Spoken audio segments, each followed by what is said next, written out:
Now, you said they're one of the worst, but not the worst. Well, I think the worst wide receiver room in the entire league belongs to the San Antonio Brahmas. Last year, their top two receivers were Landon Akers and Jacques Patrick. Neither of them, I think, were over 400 yards.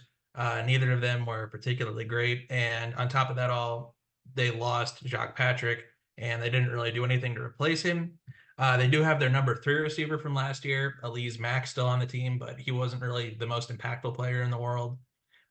They really just don't have anyone on the outside that is going to consistently threaten opposing defenses. Just something to note, they do have KD Cannon and TJ Vasher, who Cowboys fans might recognize as guys who really stood out in the preseason when they were on the Cowboys practice squad a couple of years ago.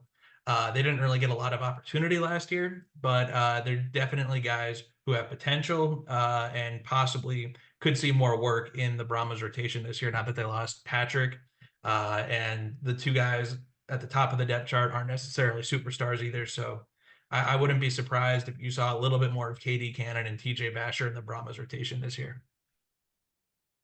Yeah, I absolutely agree. I do think the Brahmas probably have the worst when it comes to in the league.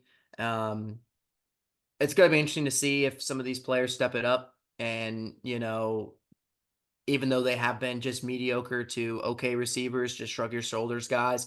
Maybe they'll take the face of a WR1. That's yet to be seen, but looking at it now, I absolutely agree. I think this is probably one of the worst when it comes to the wide receiver rooms.